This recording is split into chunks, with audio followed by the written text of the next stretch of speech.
अस्सलामुअलैकुम, कैसे हैं आप सब? अल्लाह का शुक्र, मैं तो बिल्कुल ठीक ठाक हूँ। उम्मीद करती हूँ आप भी खैरियत से होंगे। अच्छा जी, तो आज मैंने ब्लॉग स्टार्ट किया है तकरीबन सहार के 3 साढ़े 3 का टाइम हो रहा है, क्योंकि हम लोग उठे हैं रोज़ा रखने के लिए। तो जी मुहर्रम में वैसे तो 10 रोज़े हैं, 10 रोज़ों का बहुत बड़ा सवाब है, लेकिन मैं 10 रोज़े तो नहीं रख सकी। लेकिन अब जो है 9 और 10 मुहर्रम को ज़रूर ही लाज़मी रखना है। और मैं वही रोज़ा रखने उठी थी, तो मैं उठी हूँ और अज़ल रखेंगे, क्योंकि हिफ्ज़ा का जो है बहुत ज़रूरी स्कूल जाना है। और उनका स्कूल जो है वो हाई स्कूल है, तो फिर मैं उनका जो है उन्हें मैंने रोज़ा नहीं रखने दिया, क्योंकि जिस वक्त वो लौट कर आती हैं तो इतनी शिद्दत की धूप होती है कि बस धूप का ऐसा मुंह लाल ताल लेकर आती हैं, तो उस वक्त जो है बहुत उनके लिए बहुत कर्रा हो जाता। तो इसलिए मैंने उन्हें नहीं रखने दिया और अज़ल को रोज़ा तो रखा दिया, लेकिन फिर मैंने उन्हें स्कूल नहीं जाने दिया। उनका स्कूल आज जो था वो मैंने छुट्टी करवाना पड़ी, क्योंकि उन्हें रोज़ा ज़रूरी रखना था। उन्होंने शाम से ही अपना इंतज़ाम करके रख लिए थे, बिस्किट का पैकेट लाए और ये वो लेना देना कि हमें भी रोज़ा रखना है, अम्मी ज़रूर उठा देना।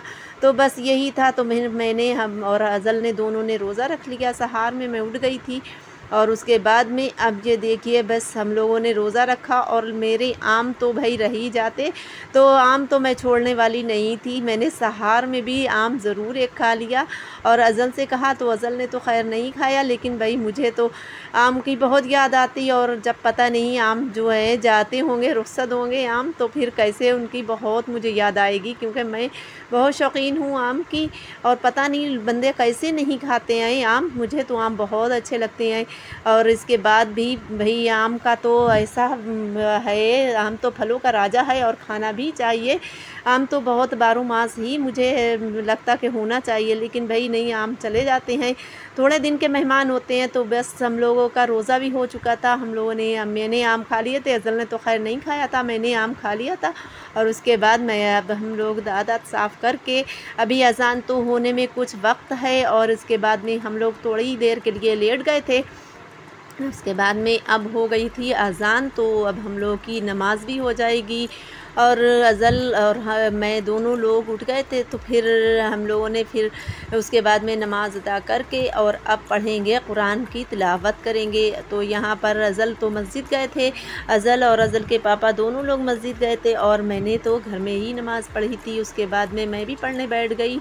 नमाज़ पढ़ने के बाद मैं भी आ गई थी। और उसके बाद में सुबह में इतना अच्छा मौसम हो रहा था, यहाँ पर इतनी अच्छी प्यारी प्यारी सी हवा चल रही थी, तो बस मैं आंगन में ही बैठकर कुरान की तिलावत करती हूँ, क्योंकि सुबह में इतनी अच्छी अच्छी हवा चलती होती है और जिस टाइम दिन निकल रहा होता है तो इतना अच्छा माहौल होता है, इतना प्यारा सा व्यू होता है, तो बस देखते ही बहुत मज़ा आता है। तो यहाँ पर मैं आंगन में ही बैठ गई थी तिलावत करने के लिए। और सहार में मेरे यहाँ लाइट बहुत जल्दी चली जाती है, तो बिल्कुल भी जो था ऐसा नहीं माहौल हो रहा था, बहुत अच्छा हो रहा था। तो यहाँ पर और तो मैंने फिर कुछ शूट नहीं किया, दिन भर सारे काम, बहुत सारे काम बढ़ जाते हैं। तो यहाँ पर फिर मैं बनाने लगी थी आज चने की दाल, क्योंकि मैंने पहले तो भिगो के रख देना है चने की दाल को। तकरीबन मैंने 2 घंटे के लिए भिगो कर रख दी थी, और फिर उसके बाद और सारे काम कर डाले, जो कि कटिंग वटिंग मुझे करनी थी ये सूट की। तो फिर मैं कर फिर किचन में आ गई। बस हम लोगों का तो ऐसा ही होता है कि एक टांग जो है वो किचन में होती है और एक पैर जो है वो दूसरे कामों में होता है, तो बस यही है। फिर किचन में आ गई। उसके बाद में किचन में अब ये देख लेते हैं, दाल मैंने इस तरह से चढ़ाई थी। इसमें दाल में मैंने हल्दी और नमक डालकर और थोड़ा सा तेल डालकर उसके बाद में मैंने इसको उबलने के लिए छोड़ दिया है। और अब यहाँ पर मैं बनाने जा रही थी फ़्रीनी, जो कि आज मैं बनाने जा रही हूँ अपने टी पैन में। जो टी पैन मैंने न्यू लाई थी, अभी तक मैंने यूज़ नहीं किया था चाय में, तो आज मैं उसी में बनाने जा रही थी। और मैं यही कोई ऐसा मौका ढूंढ रही थी कि मैं इसमें जो मैं नए बर्तन लाती हूँ, तो मैं उसमें पहले तो मीठा ही कुछ बनाना जो है अच्छा लगता है मुझे। तो फिर मैं न्यू बर्तन में मीठा ही बनाने का सोच रही थी। तो फिर किसी दिन, तो फिर आज मुझे मौका मिल गया, तो फिर मैंने सोचा आज मैं इसी में ही बनाती हूँ।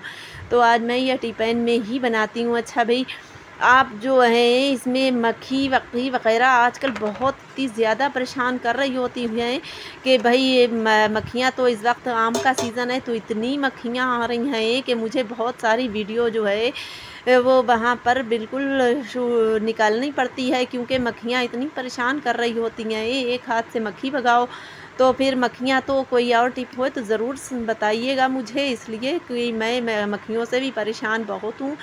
तो यहाँ पर मक्खियाँ इतना परेशान कर रही थी मुझे, तो फिर मैं हटा कर, लेकिन फिर भी वीडियो में दिखाई दे रही हैं, तो उसको आप जो है इग्नोर करिएगा। तो यहाँ पर मेरी ये देखिए फ़्रीनी तैयार हो रही है। अब मैंने इसमें चावल डाल दिए, और मैंने आज ड्राई फ्रूट जो हैं वो मैंने मतलब घी में रोस्ट करके नहीं डाले, बस ऐसे ही डाल दिए हैं। वैसे तो मैं थोड़े सारे घी में फ्राई कर लेती हूँ, यानी रोस्ट करके फिर डालती हूँ। तो यहाँ पर मैंने ऐसे ही डाले हैं, कुछ मखाने भी डाल दिए ऊपरी से, क्योंकि मुझे बहुत जल्दी थी। जितना ही कुछ ना कुछ ऐसा होता है कि जैसे कोई त्योहार हो या कुछ भी ऐसा हो, उतने ही काम ज़्यादा से होते हैं। तो मुझे मीठा भी ये बनाना था, क्योंकि मुझे नियाज़ करनी है। आज 9 तारीख़ है, तो फिर यहाँ पर 9 तारीख़ में तो काफ़ी काम हो जाते हैं, क्योंकि मुहर्रम की 9 तारीख़ में लंगर वग़ैरह भी बहुत सारे लोग करते हैं, लेकिन मैंने लंगर के लिए तो नहीं, बस ऐसे ही बनाया था। तो यहाँ पर मेरी तो बघरने लगी थी। अब ये देखिए दाल मैं मसाला उसका बनाने जा रही हूँ, तो ये मेरी दाल उबल गई थी, और मैंने फ़िरीनी तो बनाकर अलग रख दी है। और उसके बाद में अब देखते हैं मैंने दाल कैसे बनाई है। तो ये दाल को मैंने ऑयल में डाल दिया था ज़ीरा और हींग थोड़ी-सी, और हींग के बाद उसमें डाली थी प्याज।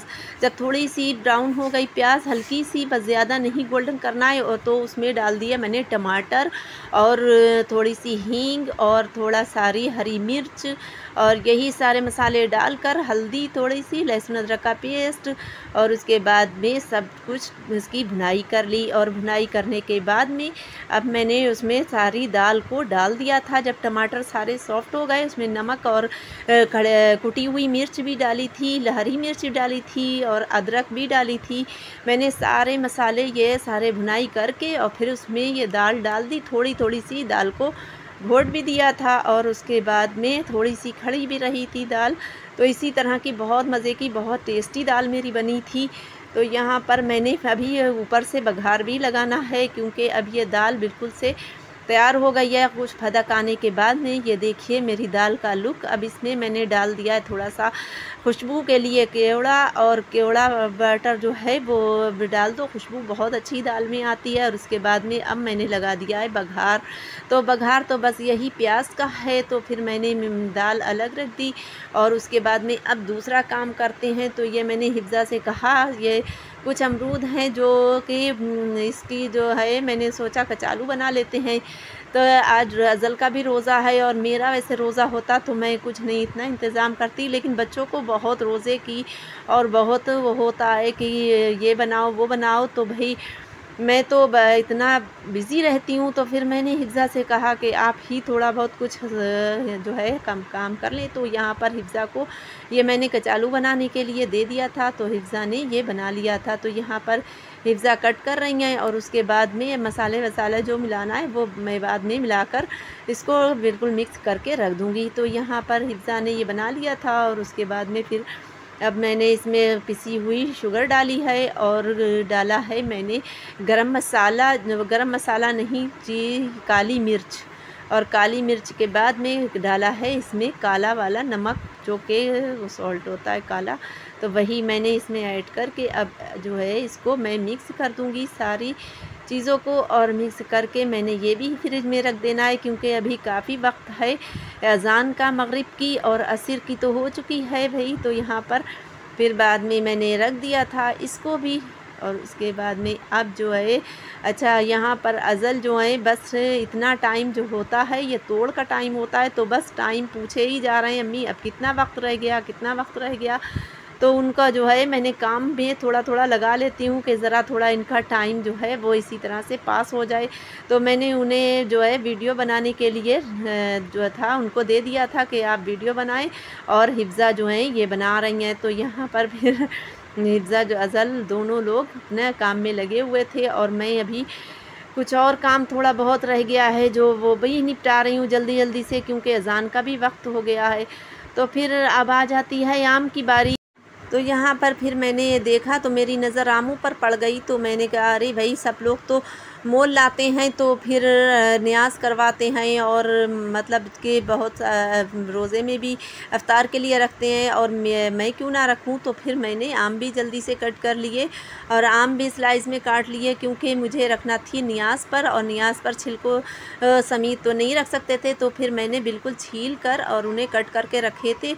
और इस वक्त भी मक्खी इतनी ज़्यादा आ रही थी कि बस मैंने जो था अज़ल को बस यही इसी पर रख दिया था कि बस आपको मक्खी भगाना है। और मक्खी तो ज़रूर हर चीज़ पर लग जाती है, चाहे वो नियाज़ की चीज़ हो चाहे किसी की चीज़ हो, या वो लगना लाजमी है। तो यहाँ पर इस तरह से बस अज़ल को मैंने लगाया हुआ था कि आपको मक्खी बिल्कुल बैठने नहीं देना है। और मक्खियों के लिए भाई किसी को भी कोई चीज़ ऐसी मालूम हो तो मुझे ज़रूर बताएं। मैं तो सारी आइडियाज़ अपने कर के फ़ेल हो गए हैं मेरे सारे आइडियाज़। मुझे कुछ भी नहीं जो है मेरा काम आया। बहुत सारी चीज़ें ऐसी मैंने वीडियो भी देखी और उस पर के मक्खी कम हो जाए, तो इतनी ज़्यादा मक्खी है मेरे यहाँ। बस एक अच्छी बात यह है कि अब की हरी वाली मक्खी जो है इन दिनों में इतनी होती है, आमों के दिन में तो बस वो नहीं है, लेकिन ये काली वाली मक्खी तो इतनी परेशान करती है इस वक्त और सुबह के टाइम सहार में। तो अब यहाँ पर मेरी जो था शरबत भी बनकर रेडी हो गया था, क्योंकि मुझे नियाज़ पर भी ये सारी चीज़ें रखना है। मैं नियाज़ भी करने वाली हूँ और फिर उसके बाद में मैं इफ़्तार में भी रखूँगी। तो यहाँ पर मेरा सारा खाना सब कुछ रेडी हो चुका था। मैंने रोटी भी बना ली थी और आज भाई जो था शहीदों का अरफा भी होता है, तो मुझे नियाज़ करना थी। तो यहाँ पर मैं नियाज़ करने बैठ गई फिर, और नियाज़ भी मुझे ही करनी होती है।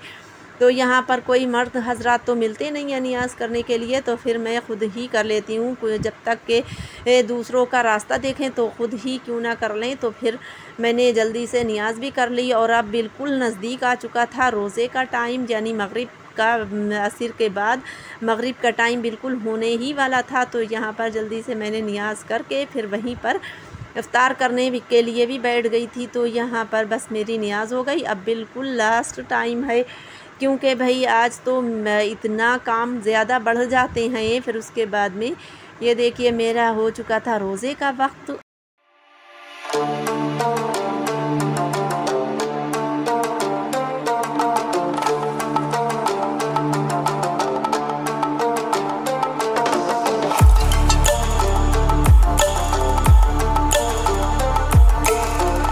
ब्लॉग था यहीं तक, और अगर आपको हमारा ब्लॉग पसंद आया हो तो लाइक शेयर एंड सब्सक्राइब करना मत भूलिएगा। मिलते हैं किसी नेक्स्ट ब्लॉग में। Thanks for watching. अल्लाह हाफिज़।